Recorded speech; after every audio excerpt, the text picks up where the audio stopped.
नमस्कार किसान एवं बागवान भाइयों, आपका मेरे इस चैनल पे बहुत बहुत स्वागत है। आज मैं आया हूँ मिट्टी जांच करने के लिए लैब में, जिसमें मैं अधिकतर आता रहता हूँ। यहाँ पर मेरे बहुत ख़ास मित्र भी है जो खुद एक बहुत अच्छे बागवान है और साथ में मिट्टी की जांच या किसी भी तरह की जांच में एक एक्सपर्ट है। तो मैं आज आप लोगों से के बीच एक ऐसी जानकारी शेयर करने जा रहा हूँ कि जिससे आपको भी बहुत फ़ायदा होगा कि जो हम मिट्टी की जांच करवाते हैं वो क्यों करवाते हैं, क्या इसका फ़ायदा है, क्या इसके नुकसान है, हमें क्यों करवानी चाहिए, कब करवानी चाहिए। तो चलिए मिलते हैं, आपका ज़्यादा समय नहीं लूँगा, तो मिलते हैं हमारे डॉक्टर साहब से, वो इसके बारे में क्या कहते हैं। तो सबसे पहले आपका मेरा नमस्कार आपको मेरा डॉक्टर साहब। तो आपकी सेवाएं मैं लेता रहता हूं सर। आपका मार्गदर्शन ही मेरे को मेरे जो बागवानी में है बहुत मिलता रहता है, तो इसके लिए आपका पहले तो बहुत बहुत स्वागत है मेरे इस चैनल पे सर। बहुत बहुत धन्यवाद पांडे जी। तो सर मैं कुछ अपनी शंकाएं लेके आपके पास आया हूं ताकि मुझे भी जानकारी मिले और मेरे जो दर्शक भाई है, जो बागवान भाई और किसान भाई देख रहे हैं, उन्हें भी जानकारी मिले। तो कुछ सवालों के जवाब आपसे चाहता हूं कि आप मुझे दें। चलो, मैं आपके जो भी शंका है उसको सॉर्ट आउट करने की पूरी कोशिश करूँगा। हालांकि मैं इतना भी बड़ा एक्सपर्ट नहीं हूँ, पर फिर भी जितनी मुझे जानकारी है तो मैं चाहता हूँ कि आपके जितने भी सवाल है, जितनी भी शंका है, उन्हें दूर करने के लिए मेरा ज्ञान जो है पर्याप्त हो। तो सर सबसे पहले शुरू करते हैं कि हमें मिट्टी की जांच क्यों करवानी चाहिए। देखिए पांडे जी, कृषि और बागवानी में जो है मिट्टी का बड़ा अहम रोल है और मिट्टी की जांच करवाना इसलिए ज़रूरी है क्योंकि कृषि और बागवानी का जो सारा जो जिम्मा है वो मिट्टी के हवाले है। मिट्टी अगर आपकी स्वस्थ होगी तो आपकी बागवानी अच्छी होगी, आपकी फसलें अच्छी होगी। और अगर आपकी मिट्टी सही नहीं है तो कुछ भी सही नहीं होगा इस क्षेत्र में। तो बागवानी और कृषि में मिट्टी का स्वस्थ होना बहुत ज़रूरी है। अगर आपकी मिट्टी स्वस्थ होगी तो आपका पौधा हष्ट-पुष्ट होगा, आपकी क्रॉप्स अच्छी होगी और साथ ही आपकी जो इनकम होगी वो भी बहुत अच्छी होगी। तो सर मिट्टी की जांच के लिए मिट्टी को किस तरह से उठाना चाहिए, कहाँ कितने गहरी तक की जो मिट्टी है वो हमें लानी चाहिए मिट्टी की देखिए, जांच? जो कम जड़ वाले पौधे हैं वहाँ पर आप 10 से 15 सेंटीमीटर तक मिट्टी ले सकते हैं और जो थोड़े ज़्यादा बड़े पौधे हैं जिसकी जड़ें गहरी थी वहाँ पर 1 फीट तक आप जा सकते हैं। बाकी एक मिट्टी का जो सैंपलिंग का मेथड है वो आपको शायद पता होगा, वो एक अलग मेथड होता है और उसके बारे में हम बाद में भी चर्चा करेंगे या किसी अन्य वीडियो में चर्चा करेंगे। तो इस तरह से है। तो सर मिट्टी में जो जहाँ तक मुझे जो मेरे पास रिपोर्ट भी है, इसमें पीएच का बहुत बड़ा रोल है। तो इसका क्या रोल है, आप पीएच के बारे में पहले समझाइए जरा। देखिए, मिट्टी के पीएच को समझने से पहले हमें पीएच को ही समझना पड़ेगा कि पीएच क्या चीज़ है। तो देखिए, पीएच जो होता है किसी भी चीज़, कोई भी आपका पदार्थ है, उसकी अम्लीयता कितनी है, उसकी एसिडिटी कितनी है और उसकी कितना बेसिक है वो नेचर में। तो पीएच को जो है एक स्केल में नापते हैं ना, जो 0 से 14 तक होती है लगभग ना। अच्छा। और हमारा जो 7 पॉइंट तक का स्केल होता है उसको न्यूट्रल बोलते हैं जी। और अगर हमारा पीएच जो है 7 से कम होता है उसको एसिडिक कहा जाता है और अगर 7 से अधिक है तो उसको हम बेसिक कहते हैं। अच्छा। तो अगर 7 से कम होगा तो आपका मिट्टी में जो है एसिड ज़्यादा होगी, एसिड की मात्रा ज़्यादा होगी, 7 से कम वाला होगा। और 7 से अधिक वाले में आपके चूना अम्ल जिसको हम क्षार बोलते हैं, क्षार ज़्यादा होगा, बेसिक होगा। तो अब जैसा आपको पता कि हमारा सेब है, सेब के लिए जो है 5.5 से 7 या 7.5 तक का जो हमारा पीएच चाहिए होता है। अच्छा जी। अगर पीएच की मात्रा इस मिट्टी में सेब की जो हम बागवानी जहाँ पर सेब की करते हैं वो कम ज़्यादा होगी, उसका मतलब क्या है? उसका मतलब ये है कि हमारे जो मिट्टी में जो एलिमेंट्स है उसमें कुछ कमी है या कुछ बढ़ोतरी है, क्योंकि आपका पीएच जो है तभी वो डिस्टर्ब हो रहा है, क्योंकि उसमें या तो कोई एलिमेंट या तो कम है या ज़्यादा है।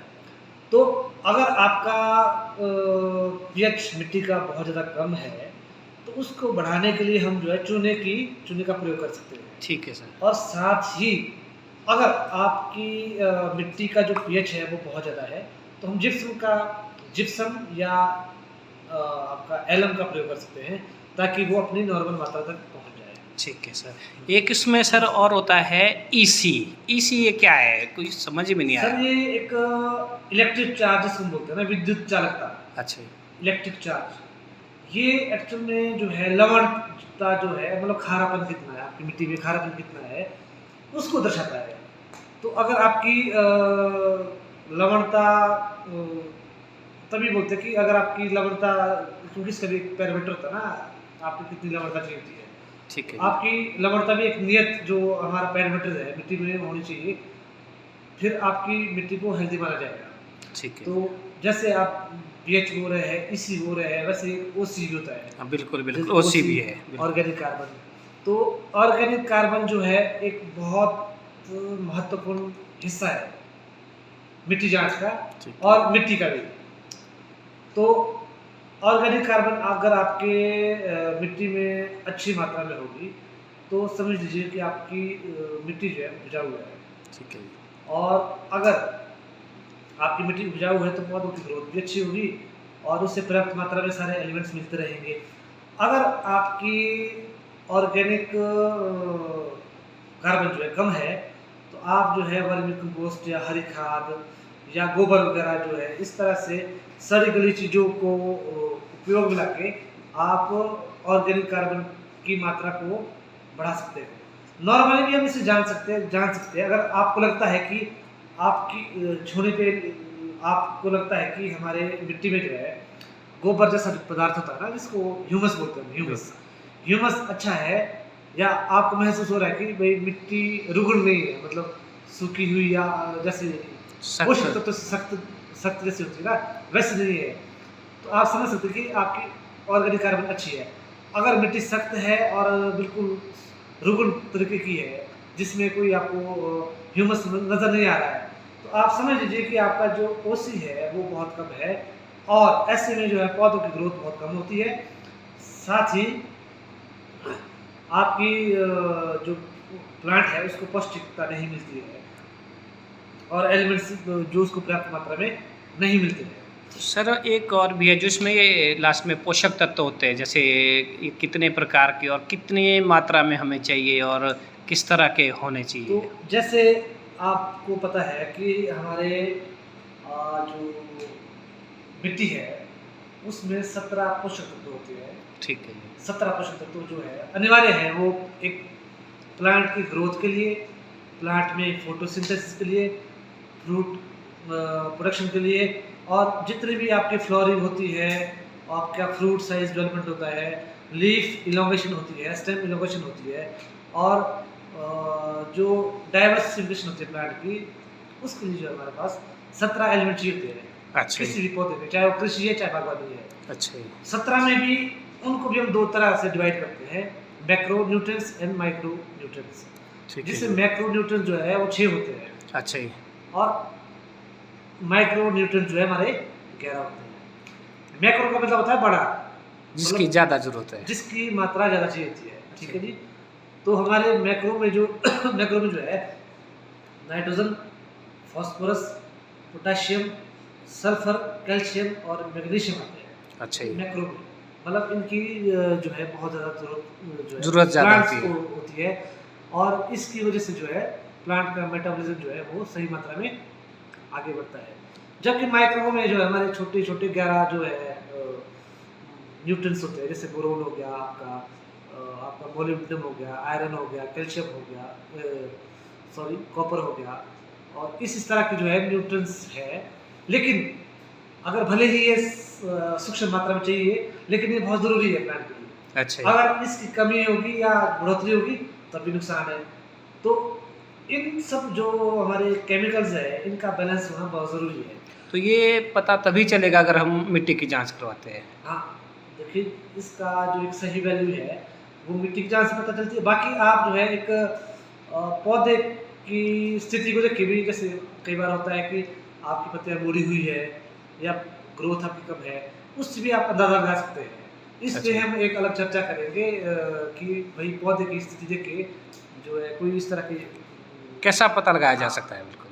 किस तरह से हम अनुमान लगा सकते हैं कि किस पौधे में क्या कमी है। जैसे कई बार आपके टॉप के पौधे जो आपका शिखर होता है पौधे का, उसमें पीले पत्ते होते हैं, तो हम अनुमान लगा सकते हैं कि किस एलिमेंट्स की कमी है। या बिल्कुल। कई बार आपके फूल कम आते हैं, ज़्यादा आते हैं, या आपकी पत्तियाँ मुड़ी हुई है या ग्रोथ स्टंटेड है पौधे की, इसलिए अनुमान लगाया जा सकता है। तो अगर आप मिट्टी की जांच करवाएंगे तो इससे जो है हमें एक मिट्टी में कौन कौन सी कमियां हैं उसके बारे में एक सही जानकारी। अच्छा, एक और सर मेरे जो दिमाग में आ रहा कि भाई जो हम स्प्रे के लिए जो हम पानी का प्रयोग करते हैं ना, उसका पीएच से क्या लेना देना है? उसका पीएच भी वैसा ही चाहिए या कुछ अलग है उसका? देखिए, जो भी हम स्प्रे के लिए पानी यूज़ करते हैं वो उसका पीएच जो है न्यूट्रल वैल्यू के आसपास होना चाहिए। आई मीन टू से कि 7 के आसपास होना चाहिए। ठीक है जी। अगर उसका पीएच जो है एसिडिक होगा या बेसिक होगा तो वो जो आप स्प्रे कर रहे हैं वो बेअसर हो जाएगा, उसका असर नहीं होगा। क्योंकि अगर आप एसिडिक पानी में आप कोई न्यूट्रन स्प्रे करने के लिए केमिकल डालेंगे तो क्या होगा, वो एसिडिक पानी उस केमिकल से रिएक्ट कर देगा और उसका जो नेचर है, उसका जो प्रभाव उसको कम कर देगा। अच्छा। इसलिए न्यूट्रल जो नेचर होगा, साफ सुथरा पानी जो ताज़ा पानी। चश्मे से बह रहा हो, अच्छा। उस पानी को यूज़ करिए। उसका पीएच लगभग 7 के आसपास होता है। ठीक तो है। इस तरह से जो है। तो सर एक और है कि इसमें हम खादों का क्या है रोल? कैसे हम इसमें खादें डालें? कौन सी खादें डालें? कब डालें? क्योंकि अब खादों का तो समय आ गया है, बल्कि जा भी रहा है, तो क्या कहते हैं आप इसके बारे में? देखिए, खादों के लिए तो वैसे सभी जो हमारे श्रोतागण भी, ऑडियंस भी है, बागवान भाई सबको पता होता है। तो मैं इससे को लेके स्पेशली कहना चाहूँगा, हमारे पास एक नौणी यूनिवर्सिटी की किताब भी यहाँ पर है, आप दिखा सकते हैं और लोग इसे देख सकते हैं। इसमें जैसे इसमें हमारा दिया हुआ है कि गोबर जो है 1 वर्ष के पौधे में 10 किलो। अच्छा, 10 किलो। हाँ, प्रति वर्ष 10 किलो। नाइट्रोजन 70 ग्राम, कैल्शियम नाइट्रेट 450 ग्राम, फास्फोरस 35 ग्राम, सुपर फास्फेट 220 ग्राम, पोटाश 70 ग्राम और म्यूरेट ऑफ पोटाश 115 ग्राम का इस्तेमाल कर सकते हैं। और इसी रेशो से आप आगे बढ़ेंगे। अच्छा, ये जब 2 साल का के। ये डबल हो जाएगा। ठीक है जी। तो इसके अलावा एक दूसरा भी एक वो है, रेशो है जो कर सकते हैं। जैसे गोबर 1 साल के पौधे में गोबर प्रति वर्ष 10 किलो, urea 120 gram, calcium nitrate 100 gram, चूना 100 gram, super phosphate 220 gram, muriate of potash 115 gram का इस्तेमाल। इसमें चूना को ऐड किया गया है इसमें? चूना, हाँ जी बिल्कुल। अच्छा, ताकि ये आप दिखा सकते हैं अपने दर्शकों को, ताकि उन्हें विश्वास हो कि हम एक ऑथेंटिक सोर्स से जो है ये जानकारी ले रहे हैं। एक वो दूसरी भी दिखाएंगे आप सर? ये देखिए, ये एक नौणी यूनिवर्सिटी की रिसर्च का हिस्सा है। इसमें हमारा कोई अपना रिसर्च नहीं है, हम इसको ही फॉलो करते हैं अधिकतर। तो मैं समझ सकता हूँ कि शायद अगर बागवान भाई इसको देखेंगे तो और इसके साथ बहुत सारे और भी यहाँ पर जो है वो इंस्ट्रक्शंस जिन्होंने दी हुई है। जैसे दिसंबर और जनवरी के महीने में गोबर की खाद के साथ साथ पोटाश तथा फास्फोरस की पूरी मात्रा का प्रयोग करें। अच्छा, ये नौणी यूनिवर्सिटी की इंस्ट्रक्शंस है, हमारी अपनी मेरी कोई वो नहीं इसकी जानकारी। सेकेंडली, नाइट्रोजन की कुल मात्रा का आधा भाग पौधों पर फूल आने के 2-3 सप्ताह पहले और बाकी का शेष भाग इसके 1 महीने बाद डालें। बिल्कुल। जिन क्षेत्रों में गर्मियों में सिंचाई की सुविधा उचित सुविधा नहीं है, वहाँ पर नाइट्रोजन के दूसरे बचे हुए आधे भाग को ट्रॉली में मत डालें, क्योंकि खादों का प्रयोग उचित नमी होने पर ही करें। बिल्कुल ऐसे स्थानों पर नाइट्रोजन को पोटाश का फास्फोरस के साथ एक बार में ही डाल दें, ठीक है। या फिर इस कमी को पौधों की पत्तियों पर यूरिया 0.5% के छिड़काव से पूरा किया जा सकता है। साथ ही सेब के पौधों में फास्फोरस की अधिकता को रोका जाना चाहिए, इसलिए प्रत्येक वर्ष इससे डालना आवश्यक नहीं है। इसका प्रयोग 2 वर्ष के अंतराल के बाद करें। अच्छा, जो पोटाश है उसको आप हर साल फास्फोरस को हर साल डालना जरूरी नहीं है। जरूरी नहीं है। फास्फोरस का जो एक मिट्टी जो है, पौधा जो है, फास्फोरस को मिट्टी से लेने के लिए लगभग 1 साल लेती है, 1 से 1.5 साल लेती है। बिल्कुल। तो अगर आप हर साल डालेंगे तो जो उसकी की फास्फोरस है वो मिट्टी में उसके अवशेष रहेंगे। बिल्कुल। जैसे जैसे आपको पता होगा कि यूरिया हमारी नाइट्रोजन जो है वो 20 से 40 दिनों में उसको पौधा ले लेता है। बिल्कुल। साथ ही पोटाश को जो है 45 डेज के अंदर ही पौधा यूज़ कर लेता है, लेकिन फास्फोरस को थोड़ा धीमे से पौधा यूज़ करता है। इसलिए इन्होंने इंस्ट्रक्ट किया हुआ है कि इसको लगभग फास्फोरस जो है आप 30 साल डालें। ठीक है सर। तो बागवान भाइयों, आज डॉक्टर साहब से मिलके बड़ा अच्छा लगा, इतनी अच्छी जानकारी इनके से मिली। तो आप लोगों को कैसी लगी डॉक्टर साहब की ये जानकारी? और मेरी छोटी सी कोशिश है कि आप लोगों के बीच में मैं वीडियो लाता रहूं, आप लोगों को कुछ दिखाता रहूं। मैं और भी वीडियो आप लोगों के सामने लाने की कोशिश करूंगा ताकि आप लोगों को भी ज़्यादा से ज़्यादा लाभ मिले। तो ज़रूर कमेंट में कहिएगा कि आपको कैसी ये वीडियो लगी आपको। और इतना मैं ज़रूर कहूँगा कि हर बागवान भाइयों को और किसान भाइयों को मिट्टी की जाँच करवानी ही करवानी है, भले वो 1 साल या 2 साल छोड़ के करवाए, लेकिन ज़रूर करवाए। इससे हमें पता लगता है कि हमारी जो मिट्टी में कितनी पोषक तत्वों की कमी है और उसको हम कैसे पूरा कर सकते हैं।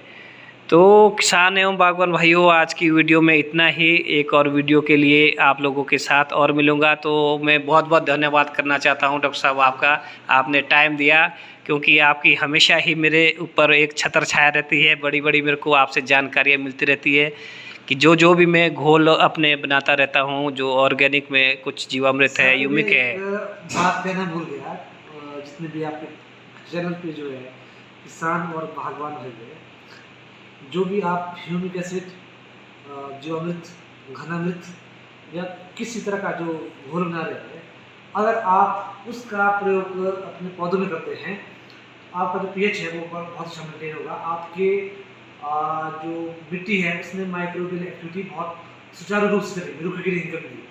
और इससे जो है पौधे को मिट्टी की जो एक स्वास्थ्य है बहुत अच्छा रहेगा। तो मैं सबसे मेरा यही गुजारिश है कि आप इन घोलों को कभी ना छोड़े यूज़ करना, इसको हमेशा बनाएं। और पांडे जी इसके बारे में बहुत अच्छा प्रशिक्षण दे रहे हैं, तो आप इसको जरूर सीखें और अपनी बागवानी में अपनाएं। धन्यवाद। ठीक है जी, धन्यवाद। आप सभी बागवान और किसान भाइयों को मेरा प्यार भरा नमस्कार।